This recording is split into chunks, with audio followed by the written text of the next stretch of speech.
하나님께서 주시는 말씀입니다. 신약성경 요한복음 4장 35절, 36절, 2절 다 같이 한 목소리로 읽도록 하겠습니다. 시작.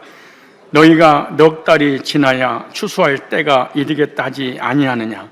내가 너에게 이르노니 눈을 들어 밭을 보라. 희어져 추수하게 되었도다. 거두는 자가 이미 싹도 받고 영생도 이르는 열매를 모으나니 이는 뿌리는 자와 거두는 자가 함께 즐거워하게 하여 함이니라. 아멘. 오늘 본문 말씀을 중심해서 다양한 영혼을 향하여 라는 제목으로 말씀을 증거할 때 우리 주변에 다양한 영혼들을 묵상하고 다양한 영혼들에게 복음을 전해서 그 영혼들이 하나님 앞에 돌아온 일에 쓰임받는 저와 여러분이 되시기를 부탁을 드리겠습니다. 가을이 깊어가고 있습니다. 이 가을이 깊어갈수록 저는 교회 뒤에 있는 산에 자주 오르락 내리락 합니다. 그 이유는 그 산길 곳곳에 줄지어 서 있는 밤나무들 때문에 그렇습니다. 매일 같은 길을 걸어도 마음이 설레는 이유가 있습니다. 그곳에서 매일 밤나무에서 떨어지는 열매를 만나는 기쁨을 경험하기 때문에 그렇습니다. 그런데 그 밤의 열매들마다 밤송이마다 이렇게 묵상하고 관찰을 하면 이 다양한 밤의 열매들을 보게 됩니다. 어떤 밤은 껍질이 단단히 닫혀 있어서 힘을 줘야, 그리고 또 막대기로 까거나 아니면 제 운동화 신발로 막 뭉개야만이 나오는 그런 밤알도 있습니다. 어떤 밤은 이미 벌어져 있어서 쉽게 손을 펴면 주울 수가 있는 밤도 있습니다. 어떤 밤은 작고 초라해 보여도 속이 가득 차 있고, 어떤 밤은 커 보이지만 텅 비어 있는 밤송이도 있습니다. 어떤 밤은 이미 땅에 떨어져 나를 마치 기다리고 있듯이 환영합니다, 영접합니다, 그런 밤도 있고, 어떤 밤은 가지에 매달려서 아직 익어가고 있는 그런 밤송이도 있습니다. 이 다양함이 오히려 신비로움을 느끼게 합니다. 매년 또 매번 같은 계절에 같은 길을 가서 그 밤나무 밑에서 밤을 줍는 일은 지치거나 힘들거나 그리고 포기해야 되겠다 이런 생각이 전혀 들지 않습니다. 왜냐하면 너무나 새롭고 흥미로운 밤 줍기 때문에 그러는 것입니다. 왜냐하면 오늘 어떤 밤이 나를 기다리고 있을까? 어떤 모양의 밤이, 큰 거, 작은 거, 세모진 것, 넓적한 것, 골고루 다양한 밤들이 기다리고 있기 때문에 오늘은 큰 밤을 줘야지. 오늘은 큰 밥은 좀 맛이 좀 덜한 것 같으니까 조그만 콩알만한 밤을 주어서 아주 달콤한 밤을 만나야지. 이런 기대감이 기다리고 있습니다. 그리고 놀라운 사실 한 가지는 하루에 2번씩 올라갑니다. 특별히 이번 명절 때는 뭐 할 일도 없고 성도도 없고 신방 갈 데도 없어서 오전에 일어나자마자 식사하고 또 산에 올라가서 밤을 주옵니다. 그리고 점심 먹고 또 올라가는데 한 번도 빈손으로 내려온 적이 없습니다. 양쪽 주머니를 비우고 올라가도 내려올 때는 언제나 풍성하게 가득 채워가지고 내려오게 되는 것이죠. 밤은 늘 그 자리에 있었고 내가 다가가 손을 내밀기만 하면 이 밤은 언제든지 저를 기다리고 있었듯이 저를 맞아주는 그런 느낌이 들었습니다. 이것이 오늘 우리가 나눌 복음 전도의 본질과 너무 닮았다는 생각을 제가 묵상을 해봤습니다. 우리 주변에도 이처럼 다양한 영혼들이 있겠구나라는 생각을 가져봤습니다.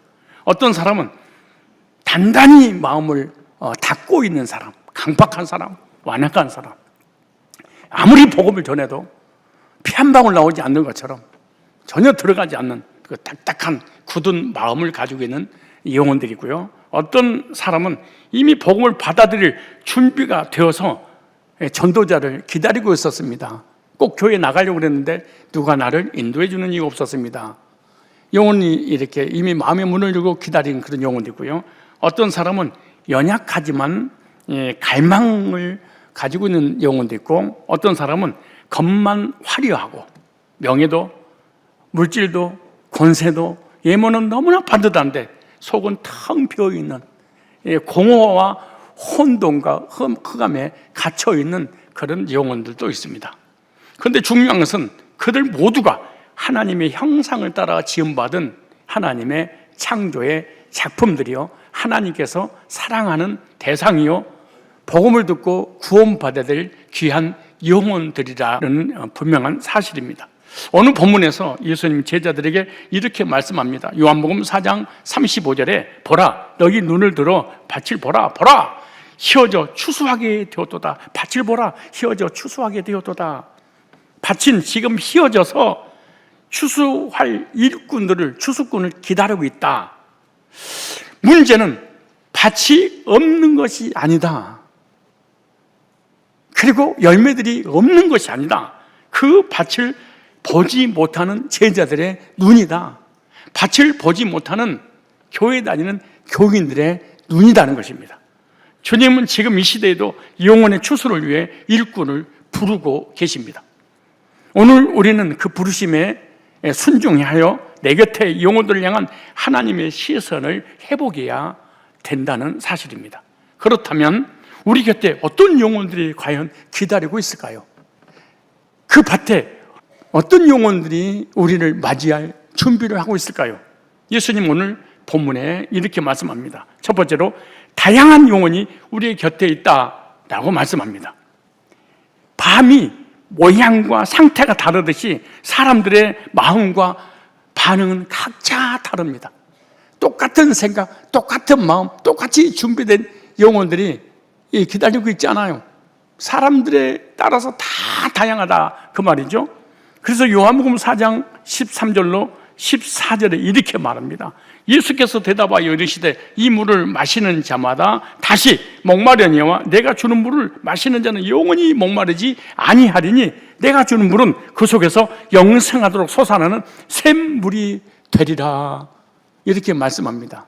이 말씀은 사마리아 우물가에 있는 여인에게 예수님이 직접 찾아가서 복음을 전해서 영원한 생명수의 말씀을 전하는 그런 내용입니다. 예수님께서 사마리아 여인을 만났을 때도 이 그녀의 상황과 마음은 특별했습니다. 일반 사람하고 달랐습니다.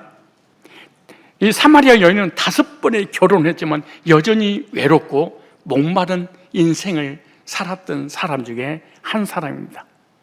사람의 사랑으로 채우려고 이 신랑 저 신랑 계속해서 이혼하고 재혼하고 이혼하고 재혼했습니다. 그러나 그러면 그럴수록 더 깊은 공허가 찾아왔고 사회적 인정과 관계를 찾아도 마음은 늘 메말라 있었던 사람 중에 한 사람이었습니다.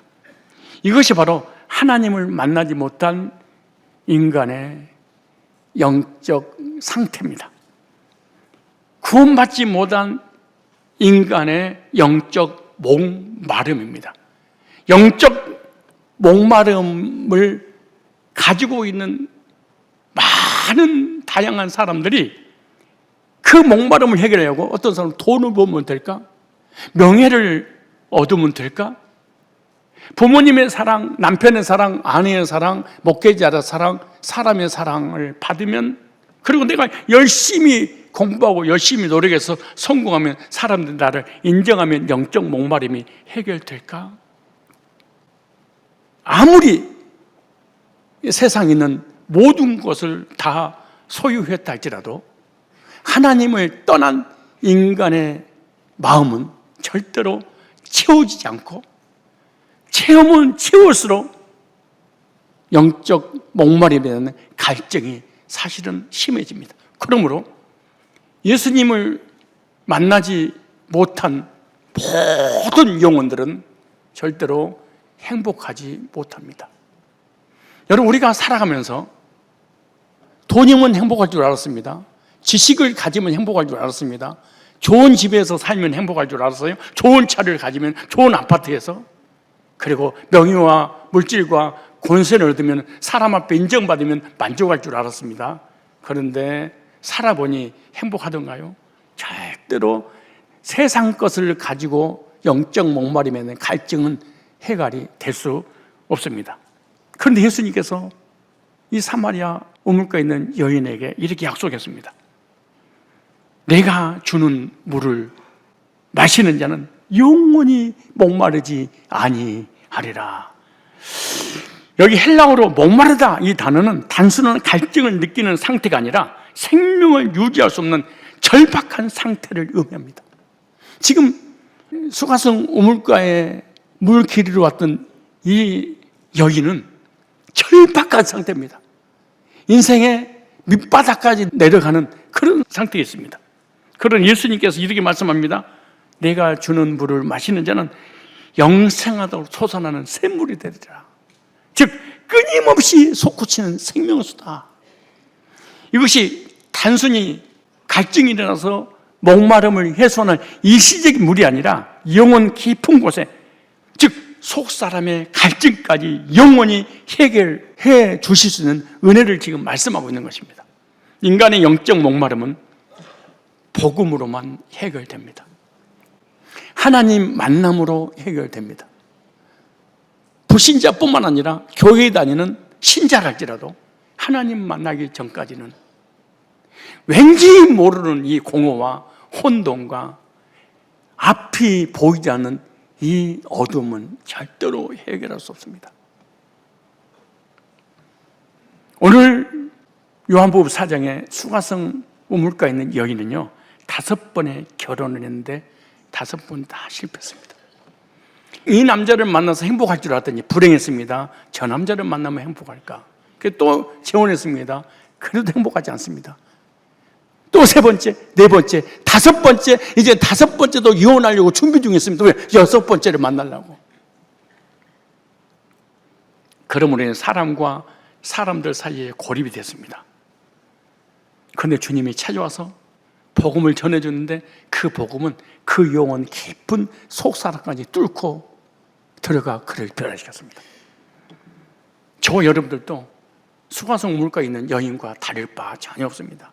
그냥 폼 잡고 어깨 힘 들어가고 잘난 척하고 배운 척하고 아는 척하고 가진 척하고 건강한 척 하더라도 전혀 대표성을 위해서 이 여인을 소개하고 있을 뿐이지 사실은 하나님을 만나지 못한 모든 인간의 마음을 이렇게 말씀하고 있는 거예요. 성공을 통해서 사람과의 관계를 통해 인정받기 위해서 목이 마른 채 갈증을 일으키며 살아갑니다. 그러나 그 모든 것은 한 모금 물과 같아서 금세 사라지고 다시 갈증이 찾아옵니다.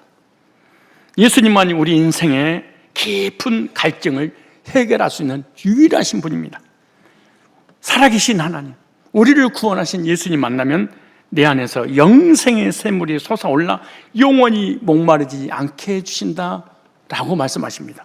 영원히 목마르지 아니하리라 말은 단순한 위로가 아닙니다. 단순한 격려 아닙니다. 단순히 힘을 주는 말씀이 아닙니다. 복음의 본질을 말씀하고 있는 것입니다. 인간의 갈증을 끝낼 수 있는 것은 오직 예수 그리스도의 생명수 뿐입니다. 복음을 전한다는 것은 메마른 영혼들에게 생명의 샘물을 전하는 일입니다. 생명의 샘물인 복음을 받기 전까지는 여러분 결혼을 10번 해도 행복하지 않습니다. 온갖 교리를 다 접해도 행복하지 않습니다. 아니, 자기를 구원할 사람 재림주를 만나도 절대로 목마름이 해결되지 않고 더 심해집니다. 그리고 여러분이 원하는 모든 것을 다 소유했어도 절대로 우리 인간은 행복이라고는 단어는 있는데 행복할 수는 없습니다. 밤이 모양과 상태가 제각기 다르듯이 사람들의 마음과 반응도 제각기 다릅니다. 어떤 사람은 단단히 닫혀 있어서 쉽게 열리지 않는 영혼들도 있습니다. 하지만 복음을 들으면 놀랍게도 열리게 된다는 놀라운 진리입니다. 어떤 사람은 이미 복음을 들을 준비가 되어서 기다리는 사람도 있습니다. 이런 사람은 지금이 곧 은혜 받을 만한 때요, 구원의 날이로다. 그들에게 복음 전하면 그 즉시 그 시간에 그 장소에서 복음을 영접할 수밖에 없게 됩니다. 왜? 이미 준비가 되었습니다. 어떤 사람은 초라해 보여도 깊은 갈망을 품고 있는 사람도 있습니다. 어떤 사람은 겉으로는 강하지만 속은 공허한 사람들이 있습니다. 특별히 지식인들, 가진 사람들, 어떤 명예를 추구하는 사람들, 이 사람들의 공허는 말로 표현할 수 없습니다. 그래서 술과 담배와 마약을 먹지 않으면 견딜 수 없는 그런 고통을 겪고 있죠. 바울은 이렇게 말합니다. 고린도전서 3장 6절에 보니까 내가 심었고 아볼로는 물을 주었으되 오직 하나님께로서 자라나게 하셨나니, 즉 우리의 역할은 사람을 변화시키는 것이 아니라 심고 물 주는 것입니다. 제가 목회 30년 했습니다. 전도사가 이제 35년 이상 했습니다. 35년 동안 목회를 하면서 성도들을 보고 있습니다. 조는 사람, 자는 사람, 고개 숙인 사람, 인상 쓰는 사람, 덤비는 사람, 짜증내는 사람, 빨리 끝냈으면 좋겠다는 사람, 좌파, 우파, 별 양파들이 다 있습니다. 그런 사람들을 제가 변화시키려고 일어나세요, 눈 뜨세요, 왜 인상이 그렇게 더럽습니까? 내가 30년 동안 깨워도 야, 헛고생 플러스 개고생했구나, 나만 상처받는구나. 오늘 말씀을 듣고 깨달았습니다. 너는 뿌리고 물만 주는 거야. 자라나게 하고 열매 맺는 것은 내 몫이지 네 몫이 아니야. 자는 거 냅둬, 인상 쓰고 있는 거 냅둬. 너는 절대로 변화시킬 수 없어. 안 되는 거야. 다시, 내가 심었고 아볼로는 물을 주었으되 오직 하나님께서 자라나게 하시나니. 변화시키고 열매를 맺게 하시는 분이 누구예요? 하나님이다. 목사는요, 그 완악하고 강박한 교인들을 변화시킬 수 없습니다. 선배 어르신 목사님들의 은퇴하고 난 다음에 간증을 들으면 꼭 이런 얘기예요. 내가 너무 세게 설교했어. 내가 너무 강하게 했어. 내가 왜 이렇게 강한 메시지를 저는 지금 후회해. 왜요? 변화되지도 않을 건데. 내가 변화시키려고 나만 힘들었고 관계만 깨졌어. 그런 얘기 하더라고. 그때는 몰랐는데 나도 30년이나 세월이 지나가다 보니까 이제서 냅두자. 누구만이 사람 변화시켰어요? 하나님만이. 여기서 중요한 진리는 이것입니다. 사람을 외모로 보고 판단하지 말아야 됩니다. 열매를 맺고 거두신 분은 하나님이시지 목회자가 아닙니다. 사람이 아니에요. 사람을 외모로 보고 판단하지 말아야 될 중요한 책입니다. 겉모습만 보고 판단하거나 포기하지 말아야 됩니다. 하나님이 보시는 눈으로 봐야 되는데 구원받아야 될 영혼으로 볼 필요가 있습니다. 하나님의 사랑받을 대상으로 봐야지 내가 변화시킬 대상으로 보면은 서로 지치고 관계가 다 깨져버리게 되죠. 그래서 사도행전 9장 10절로 15절을 보면 예수님의 제자 중에 아나니아라는 사람이 있었습니다. 아나니아라는 사람에게 예수님이 환상기로 나타나서 다메섹에 사울이라는 사람이 있는데 그에게 가서 복음을 전해서 그 영혼을 구령해라. 그때 13절에 아나니아가 이렇게 말합니다. 아나니아가 대답하여 주여 이 사람에 대하여 내가 여러 사람에게 들어싸운즉 나는 이 사람을 변화시키고 이 사람을 구원해서 열방의 사도로 이방인의 일꾼으로 내가 세워야 되겠다 라고 하니까 아나니아라는 믿음이 좋은 사람, 신앙이 아주 좋은 사람, 예수님을 위해서 순교의 길을 가기로 결단한 아나니아가 예수님을 설득시킵니다. 예수님 잘못 보셨어요. 예수님 착각하신 거예요. 아나니아를 모르세요? 아나니아에 대해서 내가 설명해 드릴까요? 이렇게 말합니다. 그가 예루살렘에서 주의 성도들에게 적지 않은 해를 끼쳤다니. 여기서도 주의 이름을 부르는 모든 사람을 결박할 권한을 대제사장에게 받았나이다 하거늘. 얘는 핍박자입니다. 얘는 예수 믿는 사람 스데반을 돌로 쳐서 죽인 살인마입니다. 근데 이 살인마를, 이 핍박한 이 핍박자를 복음을 영혼을 구령한다고요? 실수하신 겁니다. 얘는 안 됩니다. 틀렸습니다. 주님은 변화시키고 영혼을 구령하겠다고 하시는데, 목사는, 사도는, 예수님의 제자들은 교회를 박해한 자라는 과거의 이미지로 판단했습니다.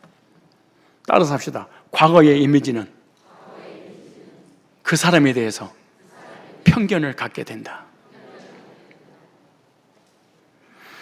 많은 사람에게 들었다는 말은 소문과 기존 정보의 의존한 판단을 의미하는데, 하나님의 계획이나 사울 안에서 일어날 변화는 전혀 고려하지 않고 과거에 누구에게 들었던 이야기, 그러므로 이 사람이 만약에 교회에 오면 교회 공동체는 무너집니다. 이 율법주의자가, 이 신비주의자가, 이 이단에 빠진 신천지 안상훈 정명석에 있는 이런 거짓교리 미혹된 이단들이 교회에 오면 그 공동체는 무너지게 됩니다. 그 영혼 구원받아야 되는데 주님이 그렇게 말씀합니다. 아닙니다. 착각하십니다. 저 신천지는 안 바뀝니다. 저 안상홍 증인은 안 바뀝니다. 저 요한 증인은 안 바뀝니다. 저 이단에 빠진 사람 안 바뀝니다. 저 불교에 빠진 사람 안 바뀝니다. 돈에 미쳐서 빠진 세속적인 내 남편은 안 바뀝니다. 왜? 과거에 내가 경험을 했잖아요. 그리고 나는 이미 소문이 익히 지식이 정보를 다 받아들였잖아요. 얘는 안 됩니다. 그리고 이 안에 들어오면 큰일이 납니다. 그래서 사울에 대한 편견으로 인해서 사울을 만나기를 꺼려하는 두려움을 갖게 만들었습니다. 사도행전 9장 14절 이렇게 말합니다. 여기서도 주의 이름을 부르는 모든 사람을 결박한 고난을 대제사장에게 받았나이다. 아나니아는 사울이 자신과 공동체를 위협할 사람으로 믿고 있었습니다. 그게 왜 그럴까요? 과거의 행동을 근거로 미래를 단정지었고 하나님의 새로운 역사를 의심했습니다. 이런 태도는 편견이 가져오는 두려움과 거부감을 보여주고 있는 것입니다. 우리 가족들에게 복음을 전하지 못한 이유가 뭘까요? 내 지인들에게 복음을 전하지 못한 이유가 뭘까요? 그동안에 들었던 소식들입니다. 그리고 그동안 나를 괴롭히고 핍박했던 경험 때문입니다. 그런데 하나님은 편견 넘어 미래를 보셨습니다. 사도행전 9장 15절 이렇게 말합니다. 주께서 이르시되 가라, 이 사람은 내 이름을 이방인과 임금들과 이스라엘 자손들 앞에 전하기 위하여 택한 나의 그 창세전에 영원전에 이 살인마를 내가 택했다. 예수 믿는 사람을 죽이려고 하는 유대인들의 그 두목인 율법주의자의 대부격인 이 사람을 내가 택했어. 스데반을 돌로 쳐 죽였는데요, 내가 택했어. 그래도 얘는 이만인데요, 안상웅인데요, 정명석인데요, 지존파인데요, 고재복인데요. 아니야, 그래 내가 택했어. 너 편견을 버려. 하나님은 아나니아의 시선과 달리 사울의 과거보다 미래의 사명과 부르심을 보시고 계신 것입니다. 편견을 내려놓고 순종할 때 아나니아는 사울을 통해 일어날 하나님의 큰 계획에 동참할 수가 있었습니다. 아나니아는 사울에 대해서 박해자라는 과거 이미지에 묶여 있었습니다. 그로 인해 편견과 두려움을 갖게 되었습니다. 그런 하나님은 그를 이방인의 사도로 부르셨다. 아나니아가 편견을 내려놓고 순종했을 때 복음의 역사는 새로운 국면을 맞이하게 되었습니다. 우리도 누군가를 과거의 모습만으로 판단할 때가 참 많습니다. 쟤 저번에 졸더니 또 좋네. 그럴 줄 알았어. 이미 편견이죠. 쟤 저번에 덤비더니 또 덤비네. 편견이죠. 또 그럴 거야. 항상 편견에서 사로잡힌 사람은 사람의 관계가 좋지 않습니다. 하지만 하나님은 사람의 과거가 아닌 미래의 가능성과 사명을 보십니다.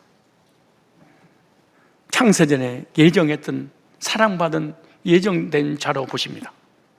구원받아야 될 영혼으로 보십니다. 하나님의 사역에 동참할 하나님의 사도로 보고 계십니다. 이와 같이 저와 여러분들도 누군가가 편견을 가졌었다면 누가 우리에게 찾아와서 복음을 전해줬을까요? 우리가 복음을 듣고 구원받고 이 자리에서 하나님의 일꾼으로서 하나님께 예배드리고 사역할 수 있었던 것은 그들이 나를 향한 편견을 버렸던 것입니다. 쟤는 신천지에 빠졌어. 쟤는 안상홍에 빠졌어. 쟤는 정명서에 빠졌어. 쟤는 예수 예자도 꺼내지 못하게. 쟤는 십자가만 보면은 경기가 나는 사람이야. 쟤는 불교인이야. 우리 남편요, 예수 얘기하면 이혼하자입니다. 과거의 편견이 오늘 그들에게 복음을 전하지 못하도록 입술을 막아버리게 되는 거죠. 만약에 우리가 안상홍, 정명서, 신천지, 다락방, 이단에 빠져있는 그들에 대해서 쟤들은 이단의 결에 빠졌으니까 돌아오는 게 불가능한 일이야. 그런 편견을 딱 가졌다. 지금 한국교회가 이단 상담하지 못하고 이단에 빠진 사람 무조건 쫓아내버리고 출교시킨 이유가 뭘까요? 편견 때문입니다. 쟤는 틀렸어. 쟤는 안 돼. 이단에 빠지면 인사도 하지 말랬어.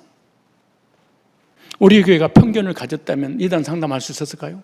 편견을 가졌다면 한 영혼이라도 이단에서 빼낼 수 있었을까요? 내 아들은 안 된다고? 내 딸은 안 된다고?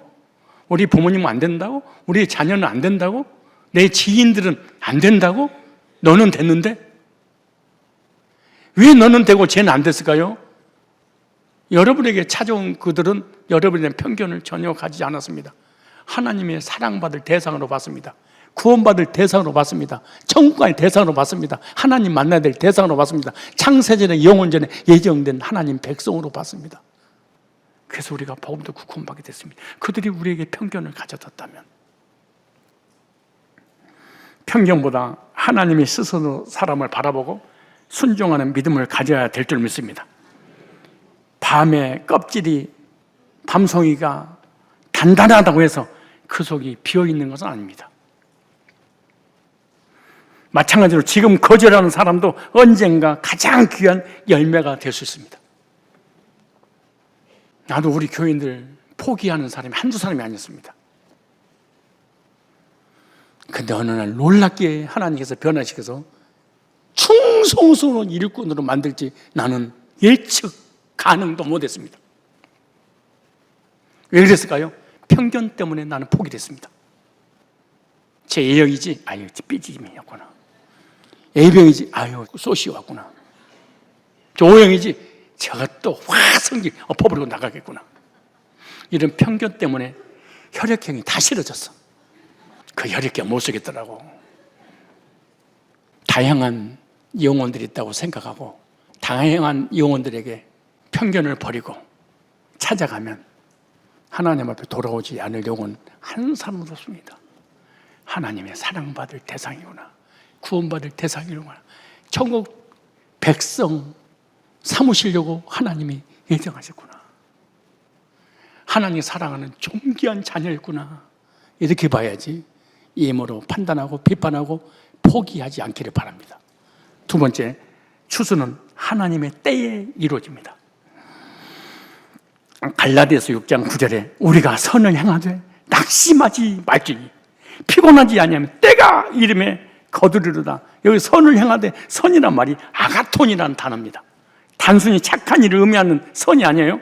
하나님의 뜻에 순종하며 복음과 사랑을 따라 사는 삶 전체를 선이라고 말합니다. 여기 그 다음에 낙심하지 말지니 무슨 말이냐? 하나님의 사역함에 있어서 열매를 거두지 못한다고 그래서 그 과정 속에서 지치지 말지니 기도하고 난 다음에 헌신을 한 다음에 복음 전하고 난 다음에 그들이 돌아오지 않는다고 그래서 열매가 당장 나한테 주어지지 않는다고 해서 지치지 말지니 역시 낙심하다 이 말이 헬라어로 엔카케오라는 단어인데요. 포기하다, 힘이 빠져 그만두다. 여러분 남편을 설득시키다가 포기하지 않습니까? 아내를 포기하지 않습니까? 이단에 빠졌다고 포기하지 않습니까? 강박하다고 핍박받으니까 포기하지 않습니까? 하나님을 위해 하는 일이 즉시 열매를 맺지 않을 때 우리는 쉽게 지치고 포기해버립니다. 복음을 전했을 때 상대방이 전혀 반응이 없을 때, 기도했는데 응답이 더딜 때, 수고하고 헌신했는데 사람들이 목회자가 알아주지 않을 때, 그때 성경은 이렇게 우리에게 찾아와서 말씀합니다. 포기하지 마라.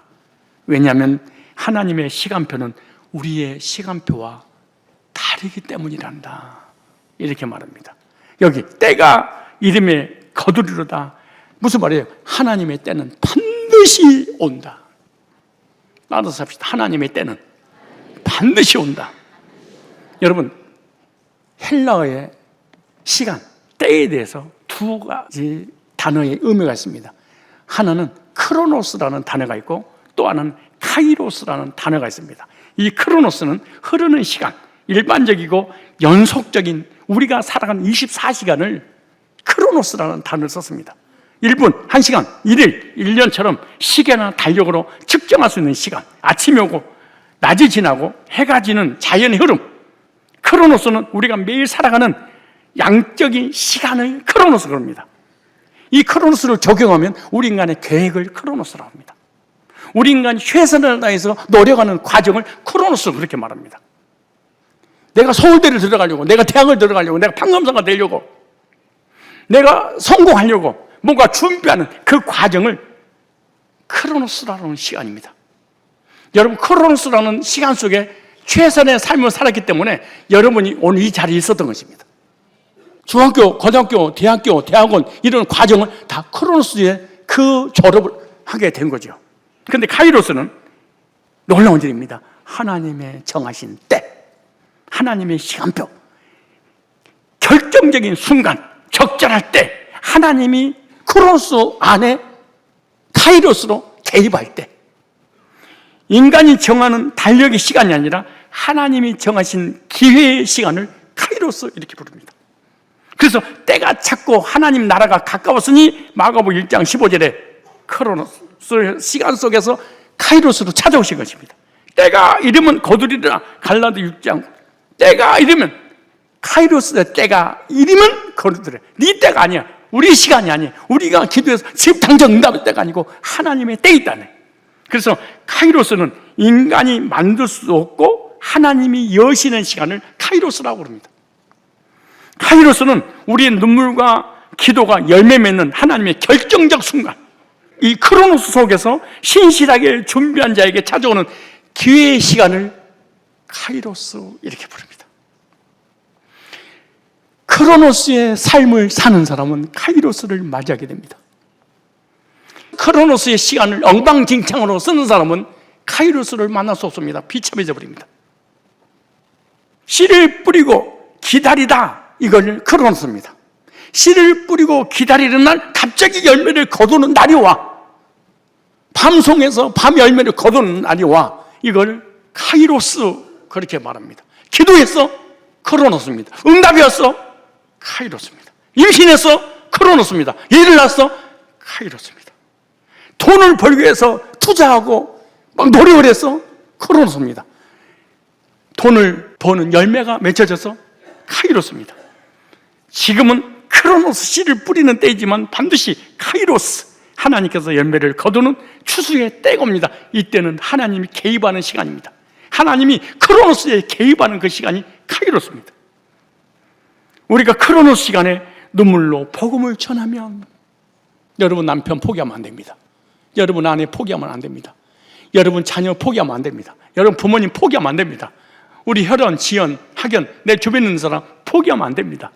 눈물로 씨를 뿌리는 자는 크로노스, 반드시 기쁨으로 단을 거두리로다. 카이로스, 하나님 때를 기다려야 한다. 아직 안 익었단다. 시편 126편 5절 6절에 울며 씨를 뿌리러 나가는 자는 반드시 기쁨으로 그 곡식단을 가지고 돌아오리라. 눈물을 흘리며 씨를 뿌리는 자는 믿음으로 인내하며 헌신하는 성도를 뜻합니다. 여러분, 카이로스를 믿는 사람은 크로노스의 시간 속에 절망하고 포기하고 낙심하고 부정적이고 원방비평하지 않습니다. 카이로스가 믿어지지 않는 사람은 근심, 걱정, 염려, 불안, 두려움, 원망, 불평, 불신앙, 그리고 나중에는 삶도 포기해버립니다. 그리고 쉽게 낙심합니다. 쉽게 절망합니다. 쉽게 생명줄을 놔버립니다. 카이로스가 믿어지지 않는 사람. 여러분, 가족들 이단에 빠졌죠? 옆 사람 앉아있는 거 보면 기가 막힐 거죠? 얘는 불가능하구나. 그래서 포기하고 싶어요? 우리 예단 상담할 때 꼭 가족들한테 이렇게 말합니다. 포기만 하지 않으면 때가 되면 반드시 변화됩니다. 지치지 마십시오. 농부가 씨를 뿌릴 때 당장 열매는 없지만 눈물로 기다릴 때 하나님 반드시 열매를 맺게 하신다는 약속입니다. 현재의 눈물은 미래의 추수로 바뀝니다. 울며 씨를 뿌려 나가는 자는 어려움 속에서도 포기하지 않고 순종합니다. 아무리 뱃속에 아이가 발로 차고 꼬집어 뜯고 아프게 하고 막 빼내버리고 싶은 생각을 들어요. 크로스 시간을 참으면은 오 마이 베이비 강아지 깍꿍 어이구 내 새끼 환장을 합니다. 그걸 카이로스라고 그럽니다. 그 카이로스의 기쁨을 누리고 싶지 않으세요? 뭐 때문에 여러분 절망하세요? 뭐 때문에 그렇게 부정적이세요? 뭐 때문에 그렇게 근심 걱정 염려를 하면서 하세요? 뭐 때문에 그렇게 고통스러우세요? 카이로스가 믿어지지 않을 때. 농부들의 철학에서 보여야 됩니다. 농부는 100% 카이로스를 믿습니다. 내가 울며 씨를 뿌리지 비가 오거나 홍수가 나고 눈보라가 쳐도 반드시 나에게 카이로스가 주어질 거야. 그래서 3개월, 6개월을 인내합니다. 왜? 카이로스 때문에 그렇습니다. 반드시 기쁨으로 그 곡식단을 가지고 돌아. 거두리로다 거두리로다 기쁨으로 단을 거두리로다. 하나님의 약속은 확실하고요, 믿음의 수고는 결코 헛되지 않습니다. 씨 뿌림은 고난의 상징이지만 단을 거두는 것은 은혜의 보상입니다. 밤이 떨어진 시기가 다르듯이 사람마다 복음을 받아들이는 때가 다 다릅니다. 하나님의 때가 되면 가장 단단한 마음도 무너지고 가장 멀리 있던 사람도 돌아옵니다. 제가 밤을 주우러 가면 밤이 떨어졌는데 밤이 그 밤송이에 꽉 달라붙어가지고 아니 서로 같이 붙어있어. 그냥 아무리 까도 안 까. 그러니까 그 뾰족한 나무 막 돼가지고 막 찔려서 막 어거지라도 강팍한 마음 하나님이 때가 되면 반드시 바꿔줍니다. 그 사람이 누군 줄 아세요? 우리입니다. 여러분 자신들이었습니다. 여러분이 창세전 나는 예수 믿기로 작정돼서 나는 마음의 문 활정적으로 전도자를 기다리고 있었어요? 얼마나 딱딱하고 단단하고 강팍했습니까? 우리가 전도하다 보면 이런 말을 자주 듣습니다. 저 사람은 안 돼요. 저 사람은 절대 안 변해요. 저 사람은 100번 말해도 복음 안 받아들여요. 저 사람은 이미 종교가 있어요. 이미 저 사람 이단에 빠졌어요. 이미 거짓교리 미혹됐어요. 저 사람들은 교인들에게 많은 상처를 받고 목사님이 상처받고 장로님들 상처받고 교회 장로님한테 사기당했어요. 목사님한테 사기당했어요. 쟤는 불가능한 일이에요. 기도하며 사랑하고 섬기면서 기다려야 됩니다. 갈라디아 6장 9절에 우리는 선을 향하되 낙심하지 말지니 포기하지 않으면 때가 이름에 카이로스. 내가 공부를 최선을 다하면 좋은 대학 들어간다고 진짜로 믿어. 카이로스의 대학에 온다고 믿어. 그러면은 4년 동안 3년 동안 얼마나 열심히 노력하겠어요. 내 뚱뚱한 몸이 저녁 안 먹고 아침 점심 조금 먹고 다이어트를 하면 나중에 이렇게 된다는, 나에게도 카이로스가 언젠가 찾아온다고 믿는다면 얼마나 먹을 걸 절제하겠어요? 차지하겠어요? 근데 나 인생은 카이로스가 없어. 먹고 죽은 귀신 때깔도 좋다. 막 앞으로 퍼지지 뒤로 퍼지지 옆구리로 퍼지지. 왜? 내 인생에 나의 삶에 내 육체에 카이로스가 안 믿어져서 그런 거야. 가정이든 직장이든 사업이든 공부든 카이로스의 열매가 나에게 반드시 은혜의 보상으로 주어진다 라고 믿는 사람은 크로스라는 과정도 멋지게 삽니다.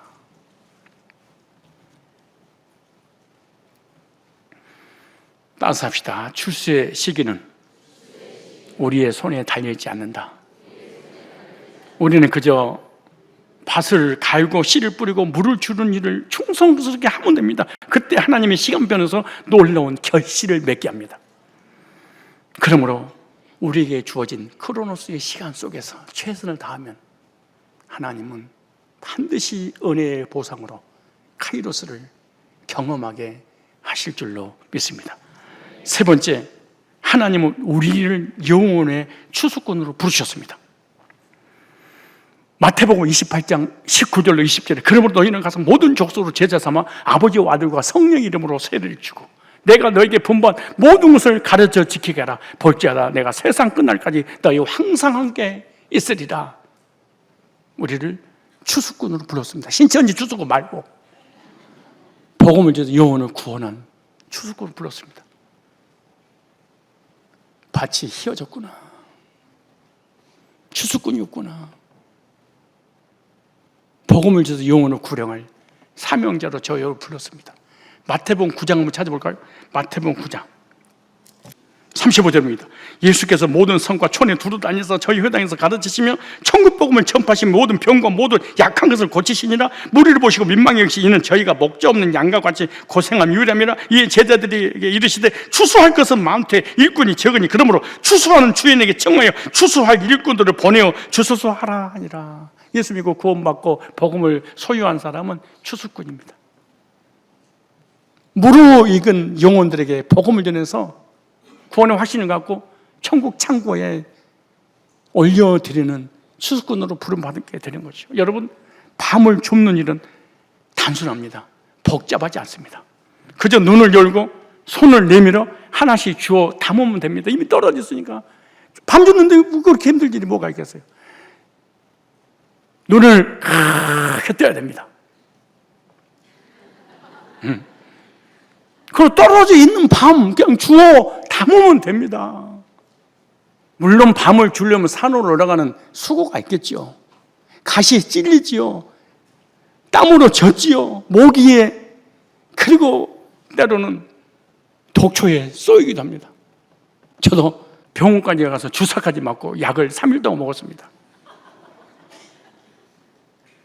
그런데 그 모든 수고를 감수하는 이유는 단 하나입니다.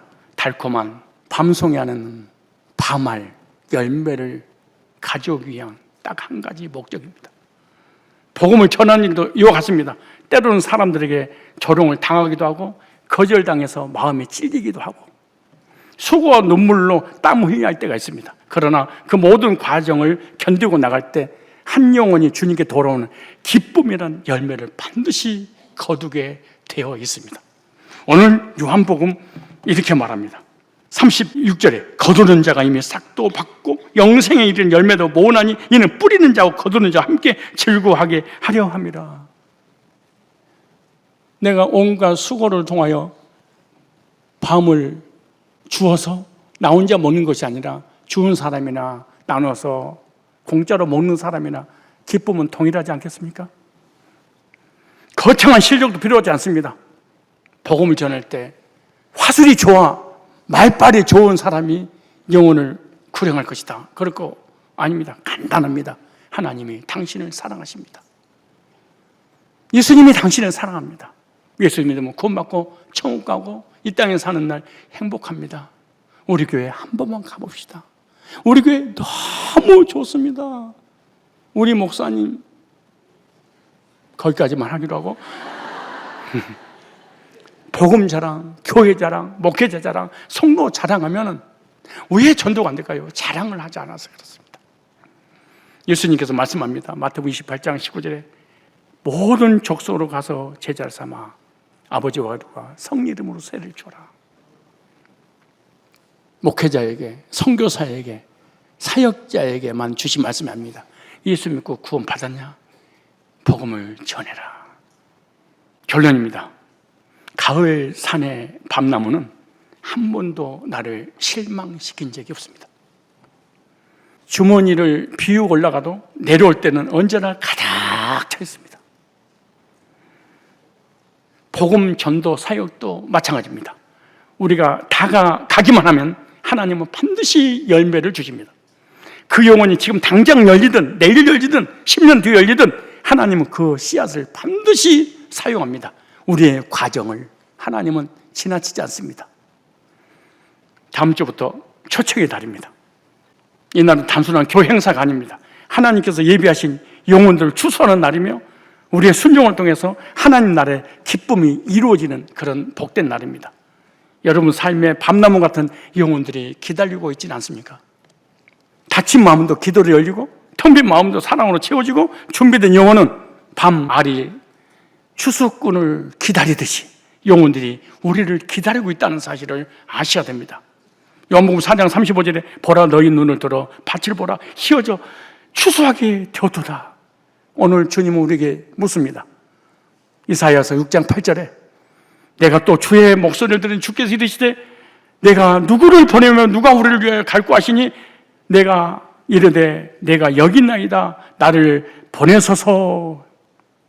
어디로 가야 돼요? 왜 저예요? 대꾸 한마디 않고 주여 내가 여기 있습니다. 나를 보내소서. 여러분에게 주님께서 묻습니다. 저 영혼들이 죽어가고 있는데 누구를 보냈고 할 때 목사님 보내세요. 목사님에게 영권과 물권과 인권을 줘서 세계로 쓰임받게 해주세요. 저는 괜찮아요. 목사님 많이 쓰세요. 사역자들 많이 있잖아요. 저는 괜찮아요. 누구를 위하여 우리를 위하여 누구를 보냈고 주님 내가 여기 있나이다. 나를 보내소서. 이렇게 해야 되지 않겠어요? 여러분이 주님이 찾아오셔서 말씀하십니다. 복음을 전해서 영혼을 구령하는 그 사에게 누구를 보낼고? 예를 들어 여러분의 대답은 어떻게 하실 거예요? 주여 김집사 똑똑합니다. 김집사를 보내소서. 주여 박집사 성경 공부 얼마나 잘하는지 모릅니다. 말씀도 잘 가르쳐요. 박집사를 보내세요. 너는 괜찮습니다. 이대로가 좋습니다. 주님의 물음에 어떻게 대답을 하실 겁니까? 주여 내가 여기 있나이다. 나를 보내소서. 주님의 말씀에 순종해서 많은 열매를 하나님께 올려드리는 하나님의 사람들이 다 되시기를 주님의 이름으로 축복합니다.